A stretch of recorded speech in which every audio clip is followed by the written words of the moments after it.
Thank you everyone for joining us today again. So I think it'll be a great conversation. I was mentioning earlier. So we're going to talk, since in America it is National Suicide Prevention Month, I thought we would talk about mental health and mental health awareness. So I'll ask the first question. And what is the importance of mental health to you in correlation to physical health? Do they hold the same importance, or does one have a higher stand? I do play volleyball. I play it both during school and club season. So I know how important your physical health is. Like, you have to eat breakfast, you have to eat lunch, you have to eat dinner, and they can't just be junk food. They all have to be like healthy and nutritious. And then I know, like, for your physical health, like before you do anything, like for exercise or even like a game or yada yada, you have to stretch. So, or you're gonna pull a muscle. And I think that mental health is as important as physical health, because you can't do anything if something's wrong with you physically or mentally, because something's going to block you from succeeding in the most best possible way. And there's this thing called like burnout that I truly believe in, and if people don't recognize it and take a step back, then it's just going to cause a huger problem in the long run. I think it's quite interesting because from my personal experience, they were really not that far from each other. So I had to go through like mental health, like to be, really good in mental health to be able to get to that physical health. Not that I was not in a good physical state before going into a good mental health, but they're quite connected, and you can't really have one without having the other. Like, imagine being in a super bad physical condition, well, obviously it's going to impact your mental health and vice versa. So I think that's quite important to have the balance. Yeah, no, I think it's quite similar. Going through it myself made me realize like how perceptible we are for smaller things. So even if you think like I know you could be going through something without knowing you are necessarily. And I think that's how minor, like, it does not take much for you to be feeling a certain way and not realize it. So I think it's so important for us to realize it early on, or like just understand it, or people talk about it, because you could just think, oh, like I'm just having a bad day, or like, well, maybe maybe you've got other stuff going on. Like, you're allowed to feel like it, and it doesn't take much. So I think as physical health is like important, and there is a correlation, it's definitely important, but I think sometimes you can see it or you can feel it a lot, and you can maybe recognize it differently, whereas I think a lot of mental health, like some people are in denial about it, or some people don't want to accept it, some people don't realize it, or don't, it's not talked about, so we're not exposed to it the same way. So yeah, I'd say that's probably I guess the way we are, like our mental health is actually dependent on what we think, feel, or act. It actually affects the choices that we make, especially like for an example, when we're playing, like when there's a game going on, when you're mentally like ill, I wouldn't want to say that, but when your mental health's like bad or something, you won't be able to concentrate on the game, you won't be able to play the way you wanted to, and it's going to affect the whole thing. So I guess it's really important, especially me. I know when I get like when I'm in a like very bad mood, I don't think I'll be able to play well. So that's about how it goes. Yeah, I think those were all really good points. Like, mental health and physical health are very interconnected. You really can't have one without the other. And I think, like Finla was saying, it's important to have like, I guess, like a concrete definition, I guess, of what you're feeling, because otherwise you don't really know. You can't, it's hard to tell sometimes if what you're going through is just like, oh, I'm having a bad day, or if I'm experiencing something like greater than that. And so it is really important for you to be able to like understand what you're going through yourself, otherwise, and that's going to help you like get the help that you need in the right way. Do you think there's a certain stigma when it comes to speaking about mental health, positive or negative, or is that a changing stigma? Yeah, I think there is a very big stigma. I would like to think that it's getting better, especially in this generation, to talk about it.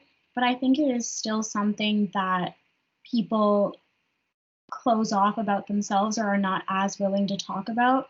I think one example that I feel like I've come across this example in multiple ways. Like a physical problem that you have could be like a broken bone, and you can easily see that. But a mental health problem that you could have is like a concussion. Like you can't tell that someone's going through that. And so that makes it a little more difficult because, especially if you think that people may not like believe it or like think it's as serious as it is. But I think something like that, like a concussion, is something that you can't see, but it is a very big problem. I think mental health can be described in that way. Before we go back to this question, I think I want to ask, what is mental health to you? I feel like that's an important, for everybody, the definition of it is different. So before we come back to this, I think we should ask that.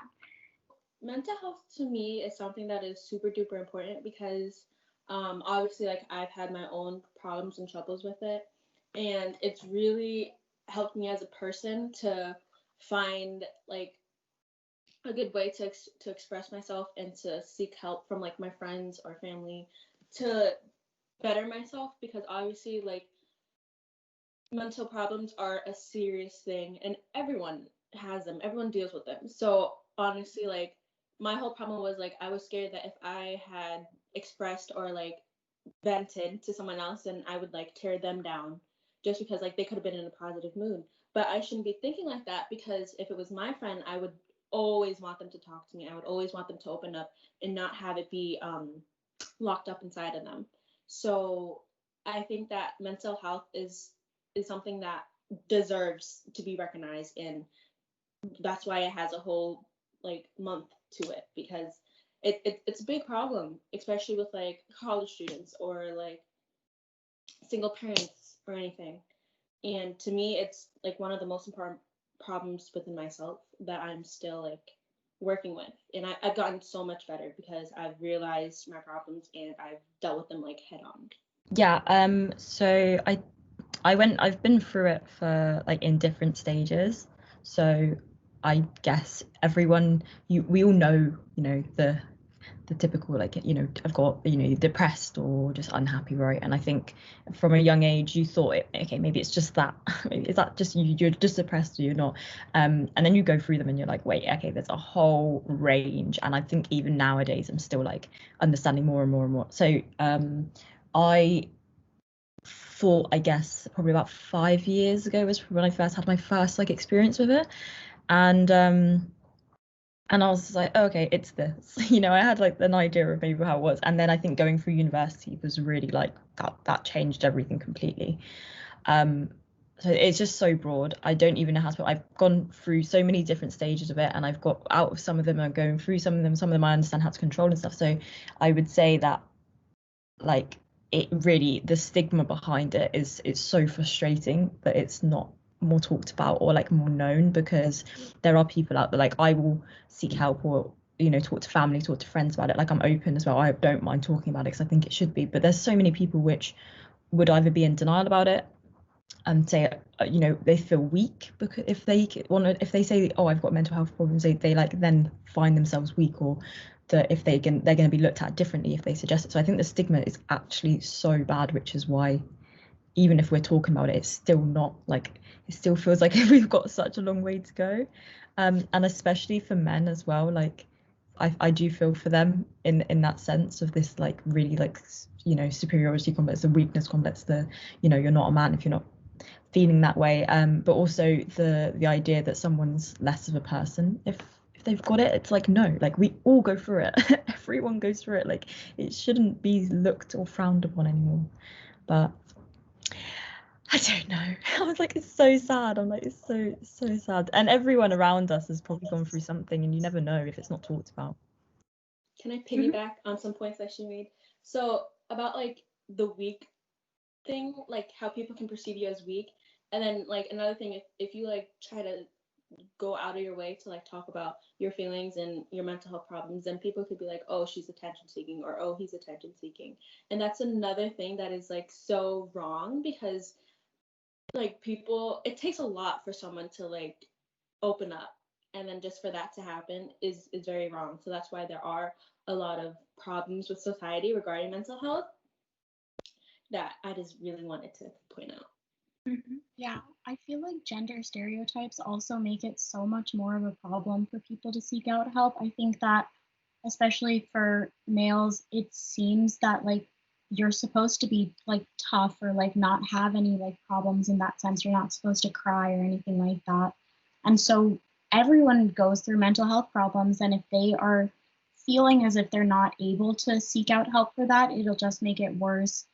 And yeah, that's a really big problem. The stereotype just reminded me. I was just watching Ice Age, and then Manny says, "We're guys, so we don't talk about what's going on in our lives."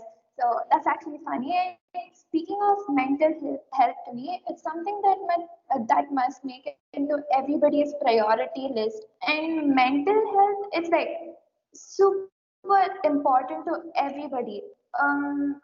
It's actually like we need to normalize it because it's as normal as getting an ache in your body or getting a fracture or something, but people don't feel comfortable talking about it. So we need to normalize it so that people come out and talk in front of people or with anybody that you feel comfortable with. So personally, I think anybody can come and open up to me because that's how it's going to work when we help each other out. I think everybody's going to be happier or like normal or something. So it's something that's really important.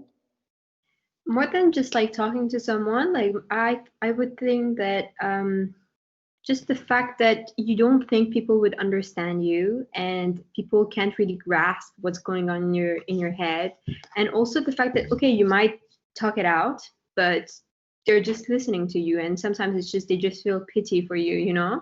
And I think that's not really I mean, it wasn't helpful for me, so I just figured I have to figure out everything on my own, which worked, but anyways.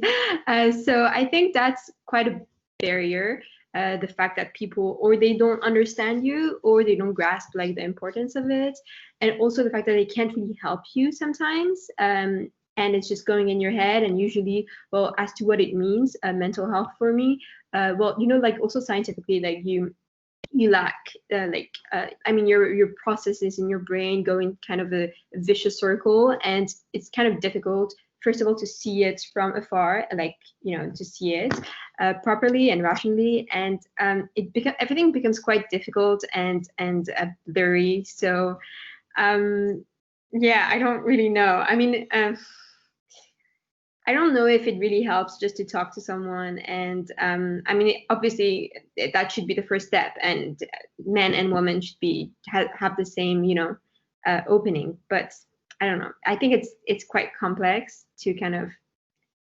I just wanted to say that, like, in my personal experience, I was definitely picky on who I spoke to, and it took me a long time to like really say it. Like at first, I'd just be like, you know, I'm like tired all the time or whatever. But then like when someone had come to me for a certain thing, then I'd like sort of bounce back and mirror like our feelings, and then and then like the person I'd speak to, we would like continue on the conversation, and then like more things would arise. So when I spoke to someone, when I finally was able to, and I finally found someone who I was like, okay, like I feel comfortable expressing myself to them, it helped me. But I definitely do agree that like talking to someone cannot always be the solution. Like I just wouldn't have people expect that to be the solution for them. Does your school, community, workplace have appropriate mental health institutions in place that you feel you can go to speak to them about your mental health and get help? I think it definitely, my high school had, well, okay, this is a little bit more complicated. Not, I feel like in my high school, it was kind of known that people were like pushing themselves to get like the highest grades and like go to school. Like people used to like joke about like coming to school like with a fever and stuff. And I feel like that kind of shows that like people probably had mental health problems. but they were kind of pushing through them. And I think that my school, at least my high school, it's felt like I personally had like one teacher that I could go to, which I think made all the difference. Like I could go to her about like the good and the bad stuff, and it helped to have just like an impartial adult that I could like talk to. And I think that was really good for my high school, but it wasn't something that my high school did. It was just that teacher and her amazing like personality was that type of person. And I think in my college, it feels like they're doing more. They're just like more mental health or like well-being like places that you can go to. But at the same time, it's not something that they're telling you to go to. It really needs to be of your own like incentive, I guess, to go and seek out the help. And so I think that can sometimes be hard for people because it can be hard to like say that you're going to talk to this person. Like you don't have to tell anyone, but it can be hard. And so I think while both my schools had outlets for me to go to, it's hard to like take the first step if it's not something that's like readily available. Yeah. So actually, when I first came to London, I was quite surprised because in France, I mean, I was in France before, and in France, mental health it doesn't exist. And so here, people would really like kind of put an emphasis on it and always like. I mean, in my community and also especially in university, so everywhere you always receive emails, they always talk to you about like how we have this mental health thingy, and like in sports societies as well. But then again, I think it's good that it's open because you always know you have somewhere to go to. But it really depends on your personality as well. I mean, I would never go, like even if I'm like dying, like I don't know how to say it, it's just my personality. But it's really good to have that, and but also I think it's different. College from school is quite different because in school, the community is still a bit people, there are less people. And I remember, as I think Sumia said, so I used to have this one teacher with who I was feeling quite close, and that's how you kind of, it's easier to, the person knows you can talk about your problems and quite more easily because you kind of trust the person as well. And usually there are people you look up to as well. So school was really, for that it was quite helpful. I mean, if you have the luck to find someone. But college is really different, and although there are these institutions, I wouldn't feel comfortable to go to, but I mean they're there, so. I have a question for Roxanne. Yes. Should I ask it now or? Oh. Sure. Okay, so you said you lived in France and you said that like mental health isn't really a thing. I want like what did you mean by that? Because in my public health class, we learned about like, because we're learning about health like across like different countries and stuff. We learned about, I think, mental health in different countries, and I think this was last semester, so I might not be remembering this correctly, but it talked about how people get like, you can get time off if you're injured, but I think I learned that people get like time off if they have like mental health problems also. Yeah. So that's yeah. So France is quite, for like social care, they're quite leftist. I mean, it's quite, everyone knows that. But like, so you can get a leave whenever you're like you feel sick, or yeah, mental health. You can, that of course, that's amazing, and I do completely like. I'm really super happy for them. It's like Scandinavian countries, like where they try to take that into account, and you're still paid and all of that. But that's really just that's just in the like when you're working, it's just when you have a job and you can take a leave, which is amazing. I take that. But when you're in school or not, I mean, not all companies are like that, but the way they think, like, how in the Anglo-Saxon world, and like, I mean, I've noticed in the US or in the UK, they usually try to bring you up, and they're always like, yeah, you can do it, or if you can do it this way, you can do it that way. There's always a second way. In France, it's not like that. It's like, you are shit anyways. You're in school. Oh, you won't get anywhere anyways. So it's like, it's really not an environment you can grow in, and usually people just go crazy in school. And the baccalaureate is also very known to be sometime when people are like go depressed and they go really like you go to school from 8 a.m. to 6 p.m. I mean, that's not quite natural, you know? So yeah, in that sense, I meant France has no mental health in it. Yeah, but of course, in the law and everything, it's great. How long did you live in France for? Did you only move for university to the UK? Yeah, so I was born in France, but both my parents are Iranian. So I grew up in Iran. I was in a French school there. Then I went back to France for high school, where I was in my lovely school. Anyways, and then I went to, which is a public school, so all public schools are like that. And so I escaped the French system, which is quite archaic. And yeah, and I came to London for university. So I've been here for 2 years. Nice. That's Nice. We right. can also talk about your time in Iran too. Oh yeah. Yeah, well, their mental health in Iran is even worse than France. So just don't even. It's not even in the culture. It's not there. You know, it's more about cliches, stigma. I mean, stigma is more like it's so. Yeah, it takes on everything else. Cliches, social frameworks, and you know, especially for men. Especially for men. Yeah, I guess mine's slightly different. So oh God, it was probably years ago, but when I was in school in Spain, obviously the system, it's horrible, different, but at the same time it's amazing because they teach you a lot, but it's very academic, so it's like cramming it all in. I can't, personally, I don't think I had, you know, I was younger. I wouldn't have recognized my issues now as then, so it's hard to know if I was going through anything. Like I did, you know, did had my ups and downs, and I wasn't always the most confident and stuff like that. So, you know, I'm sure there was something there, but it was never, oh, I've got mental health. It was just never a thing. I don't really think it's spoken about there as much. I'm sure it is. I haven't been back in the system. You know, when I go back, I go on holiday or I speak to my friends, and I know that they've been through stuff, but it's definitely not as public as it is here.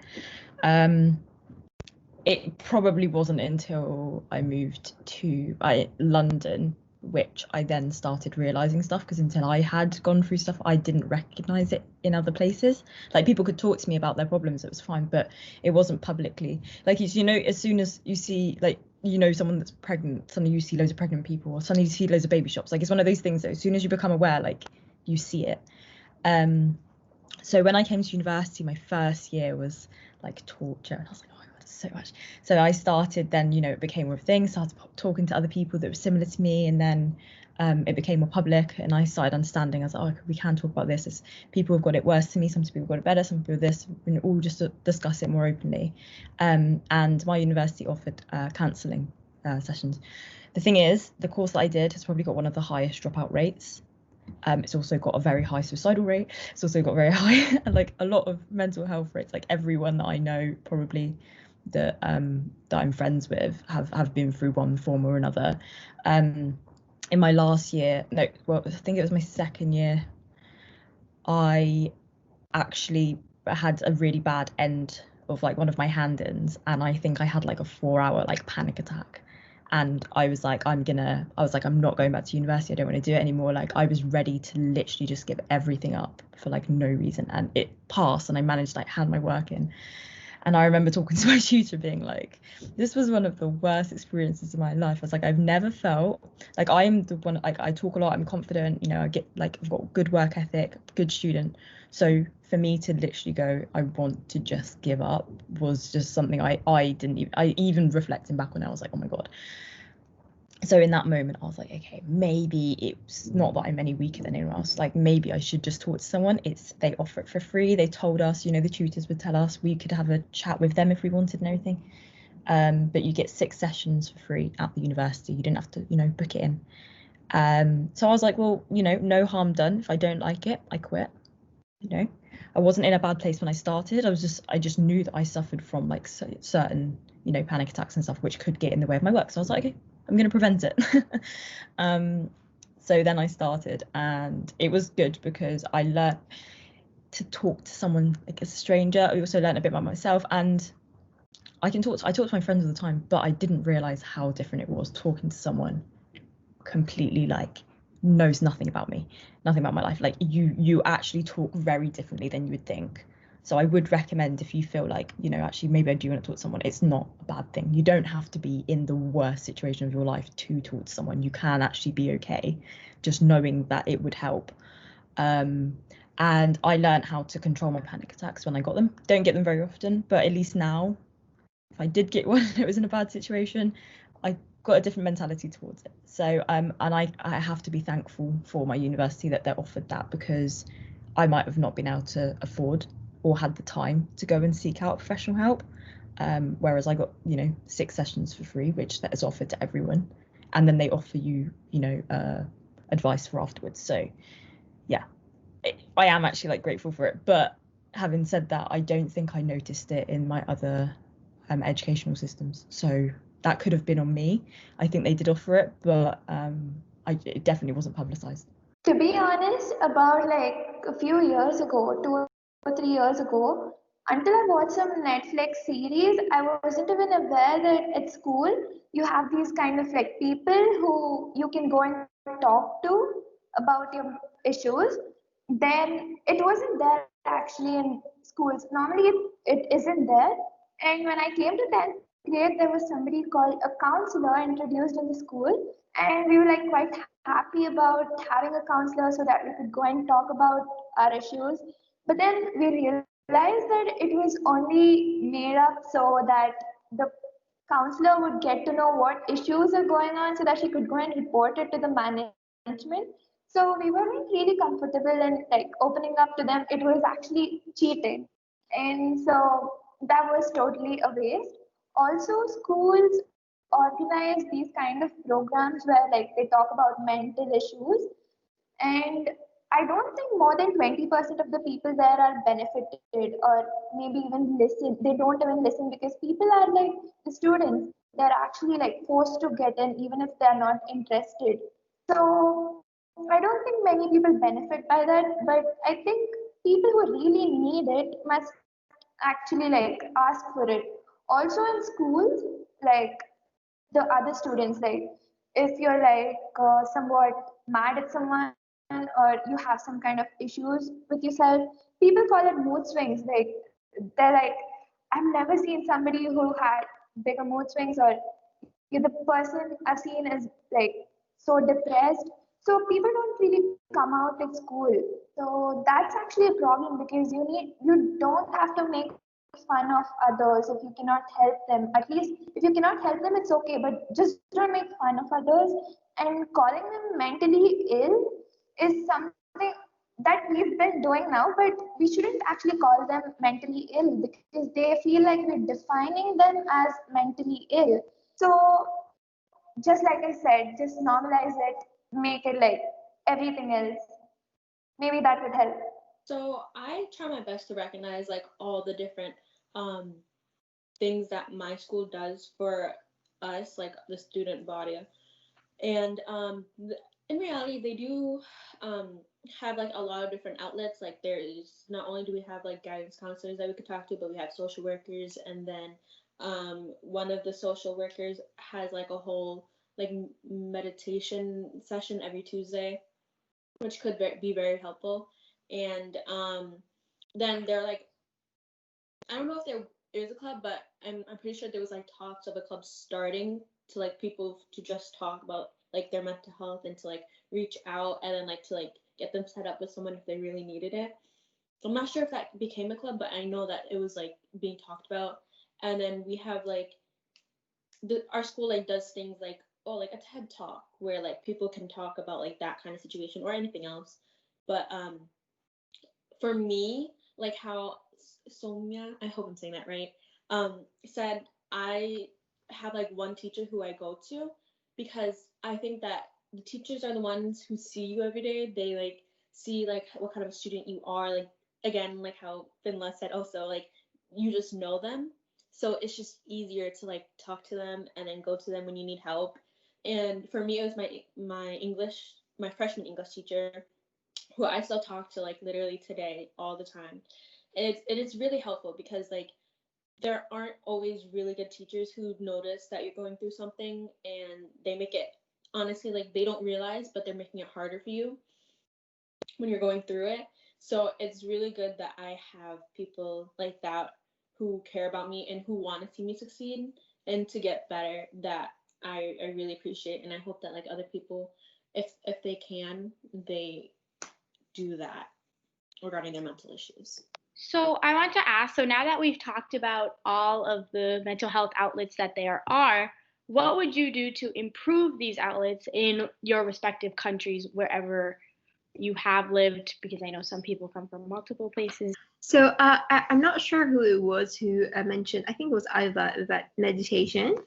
And I think that's just such an amazing idea because I myself do a lot of meditation and yoga. And I think it has such a massive impact on you, especially if you start from a young age. And it also allows you to kind of control your thoughts. And that's one of the most important things when you're mentally not well. And it's also a center you can go back to. So I think that would be amazing. But then again, there is the whole idea of, okay, if you put meditation classes in school, it's going to be some kind of a thing where people just make fun of it or they don't take it seriously because, teenage years and young adults, I mean. But otherwise, I would, and of course, it's different from one culture to another. So you have to adapt to that as well. I mean, the Western world is quite going towards like meditation and stuff like that. But again, like in Iran, I don't see like boy and girl schools taking meditation and yoga classes. But I mean, more than just meditation, it's also about self-awareness. So you could do some courses on that, on getting to know yourself. And like teachers also could pick up on like your patterns and how you function, and maybe have some discussions like once a while in your school, also in the place you work. So yeah, that's what I think. I just wanted to like say about how like people could be like people could make fun of a meditation class. I think what if schools were going to start doing that, they could like teach the whole student body like all at once, like the kinds of effects it has on people and like the benefits and like the culture that's connected as well. And then to answer the question, I think that people should continue to fight for mental health and like for it to be recognized and for it to be dealt with in the correct way. And I think in Massachusetts, where I live, they're starting to have people's employers or people's health insurance pay for like therapy, which I think is very, very helpful because therapy can cost a lot of money, and people who struggle with mental health problems, they obviously probably don't have the money to afford it. So I think that's one really good step. But if on like a lower scale for like people who are starting to do with it and like don't know what to do, definitely they could like just have an online presence where like people talk about it, which people do gratefully. And I can't really think of anything else, but there are so many things that like so many little things that could help people with mental health issues like in school at any age, yada yada. I'm going to piggyback on that as well, what you said about I understand putting it in schools is why, different ages and stuff, it might be difficult, but I do think that if we don't start making changes, even if now it might be mocked or might be taking, like, oh, they're meditating. If we don't start doing something, it's always going to be a mockery and we're not going to normalize it. So I think you kind of got to do it and then get past the stage where it's a mockery and to the stage where it's good. Also, another thing about mental health is that it's not just say what's going on in your mind, in your in your personal life. It could be the surroundings that you're in are really negative.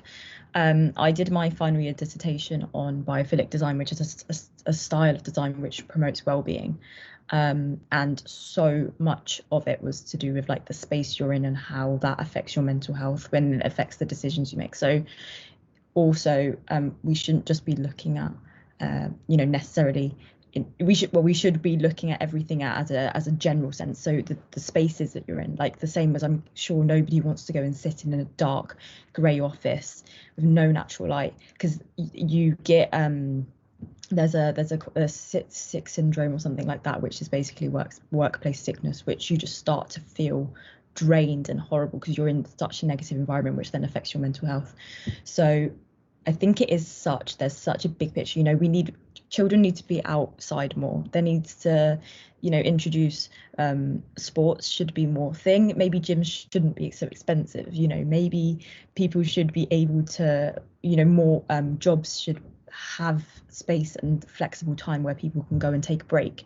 Outdoor space, fresh water, fresh fruit, like everything contributes to it so much. So I think more than just let's talk about it or let's have a class or let's have this, it's like, okay, let's look at it in a big picture. We're human and we live in a very man-made world when we were not made to be in, like, we weren't we've come from a line of people living outside, not having screens in front of our faces, not being bombarded with adverts and ways of life, and these people which are just lavished with loads of money, like building all their riches, and we're always like, oh my god, this ideology, and it's all filtering through. But we have actually got our own spaces and they're not necessarily healthy. So I think there's a big picture. I think that's really good insight on something else that we have to think about too, like the space we're in. That's a great point. Before I continue, I asked last time too if you have questions for each other. So I think I'll ask now before I continue. Just going back on what Finla said, I would say that so I completely agree, like 120%. But the thing is, you're going against the whole industry. And I mean, why would the industry want you to be well mentally? Because who is going to buy this and that? And I mean, when you're mentally right, you're not just gonna compulsively buy stuff and, like, I don't know, do all this stuff and buy like fast food or like whatever. I mean, once you're really mentally good, and we're going back to the physically good as well, this kind of merge together and you kind of go away from the man-made world, as you said. So I think that's a big clash, and it's quite important because also all these adverts and everything, I mean, if they were towards mental health, we wouldn't be where we are now, instead of like adverting, like, I don't know, the dairy industry or like fast foods and everything. So I think that's quite important, and it's a big barrier to what we're aiming for. Just thought I would. Yeah, no, I do agree. I think obviously we're moving forward in life. We're not going to get away from it. I don't have a problem with adverts. I don't have a problem with sitting down and watching TV all day. I really, it's what I want to do. Like, it's where you're comfortable. But it's the fact that it is changing, and we are still to the point where we do need out like fresh air, and we do need exactly. Whereas everyone has the immunity on the side, and it's so crazy. Like, you could, during lockdown, everyone was sitting there like, oh, I've got TV, I can order anything I like to my phone, I can do all of this. Like, it's so easy nowadays. But obviously we're not made like that. But it's just having a slight remembrance of what your body needs. Like, we need we need these things to survive, even if the world does move forward. And having said a lot of jobs, so I was in corporate interior design, and a lot of companies have to have a wellness room. It's a standard. There are standards out there, which means that if you're building, you have to build to a standard which provides a humane environment, basically. It's ridiculous because some people take this very well, and they do like, okay, we've got a wellness room and it's actually really great and you can have a break, close the door, have your own space, and it's good. A lot of them go, okay, we need this, we need to tick a box, and they put a room in there. There's no natural light. There has to be a sink apparently for breastfeeding. That's about it. And they might just have a really crap sofa, and it might be a dark grey room, and they just because they've got one, they tick it off a list. And it's just like, that's not going to help anyone. That's going to make someone feel trapped and claustrophobic. Like, I'd rather go and walk outside if I want to feel better. But it's amazing the statistics that are out there, that if people's workplace environment is bad and people feel ill, they take more sick days, which means that the companies are paying for people to have sick days, and then they're losing out on work. Also, the bigger turnover, the work ethic is slower, the productivity. If people feel bad in space, they work so much worse. They're so much less happy, which means they eventually get ill, they eventually quit, they eventually take more, it's everything kind of falls in, and it is all to do with our mind. So it's so crazy. The world is advancing and we have the means to still make people happy and feel great. But we're not, because everything's money and it's all, which is fine, but still, like, that's how we work. We don't think about the people. Think about what we can get out of them. talking about that, like the big giants, like I live not far from Facebook, and like their office is like a huge thing. I know they have a gym, they have a swimming pool, like they give you like free like donuts and I don't know what. And that's just, and you can come whenever you want, and you have to do a certain amount of hours. And that's just the thing, because they keep the people, because the people are well there, you know, almost like better as if they were at home, and you just become so much more productive. So this also shows that, well, some people got it and they're kind of making a good use out of it. So we can rely on that maybe. I saw a documentary called Where to Invade Next. And this guy, he goes to all these different countries and he tries to steal stuff for corrupt America, is kind of like what it's about. So he goes to Italy and they give their workers a lot of days off. And it's like, how do you afford to give them this many days off? But then they were talking about like what Roxanne and Finla said, that when you come back, they do so much more work because they're so much happier. So I think that's a really great point too. So that's something to think about also.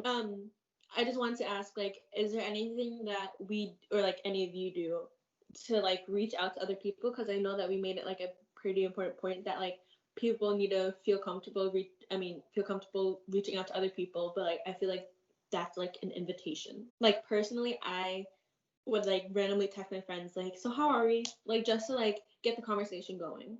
Mind, all of my friends, we're very open about because of being at university, we were doing like 12-hour days, like we were there all the time. I was hardly ever home, and we would be like 7 days a week we'd be there, like it was ridiculous. So they became your family, and a lot of us don't live with family, so we opened up and we speak a lot, and I think we almost feel free to just sit next to them and go, oh my god, so today I feel like this, and it's natural. And then I've got other friends which we don't necessarily text, but every now and then I'm like, when I see them in person, say like, you know, how's it going, in that sense and not that sense. But yeah, I think our like area, like, you know, our friendship group's quite big, but we're very open with just saying it. We don't have to feel like it's a strain, but that's positive on our behalf, but it doesn't always happen. Do you think that this generation has, like, it's been called the like most anxious or like depressed generation, but do you think that's true, or is it more to do with the fact that more people are talking about their mental health? To answer that, I definitely think that it is true, because like how Finla said, like there has been so much change to the world and like the way that we're all adapting, and then obviously like because we have a growing mind and we're always learning, like we're adapting faster than our parents, and then we had to like teach our parents and everything too. And yeah, definitely it is being recognized because like we're talking about it more. But I definitely do think that like, yeah, there was a war and everything that the generations went through, but like we're facing the consequences, I guess. So that's why I do think that like we are the most anxious and like mental problem generation. If I could add my point, so I actually think that there's not that much of a change. I think it's just the way we perceive it. Because imagine like at that time, as you say, there was a war. Well, maybe now also we're kind of more open to. I mean, everything's a lot faster, which is understandable that you would say we have more issues with mental health, because you have to cope with this kind of fast living, and it's not at all the same way of living, and it's not that much natural to us to be in big cities and always like running from here to there. And but I don't think that there is that much of a difference, because I mean each how to say, each time in the history has its own issues, and you can't really put more value onto now for mental health. So that's what I think, which might definitely be wrong as much as it can be right.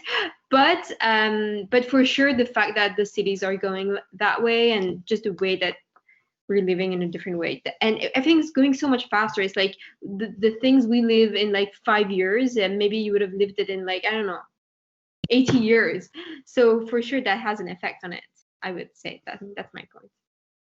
I would say the same. I mean, I do think that it's very different now to the fact that when you're younger, we're now exposed to everything on your phone. You know, you follow influencers, you follow people that you see things that which are bad and everything. So you're exposed to everything.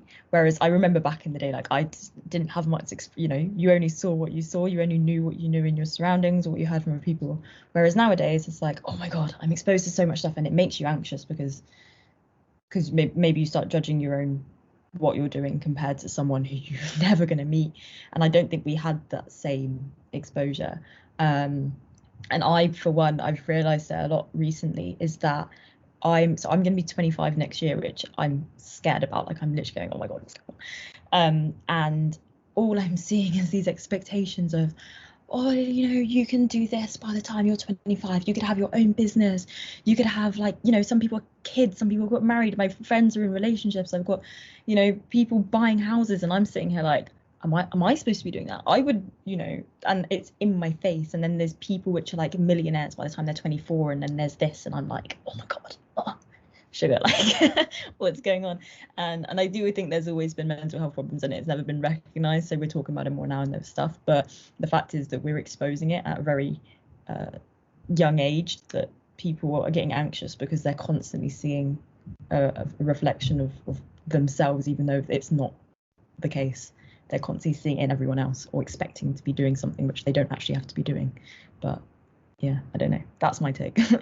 Yeah, and I think that now this generation has access to social media and the internet at a much like it's more global, and you can see what everyone is doing in like the blink of an eye. And I think that is a really good point, because earlier you would have had no idea what like someone across the country was doing, or what like other people your age were doing, unless you saw it with your own eyes.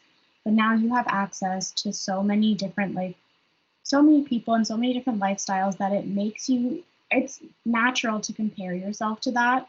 And that's not very healthy. Like, you never should be having to compare yourself to someone who you don't know that much about them, especially on social media.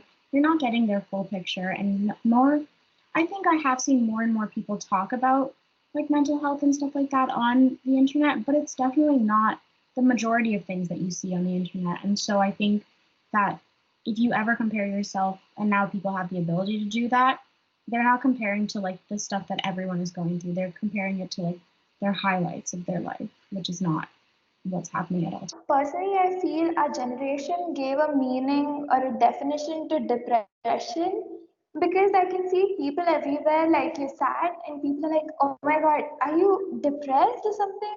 But back then, I guess when somebody is actually in depression, I think people are like, why you're sad or something. They wouldn't even recognize that it's depression. So I think it's we're recognizing it more in our generation. That's why maybe we're called as the depressed generation.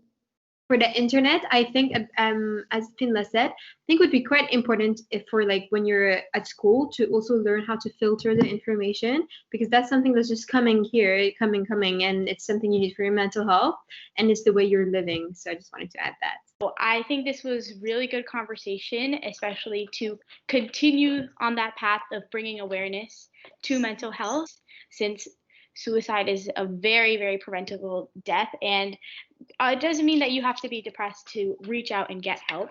If you're feeling anything, you should always have somewhere to go. And this was a great start of a conversation to get those resources also.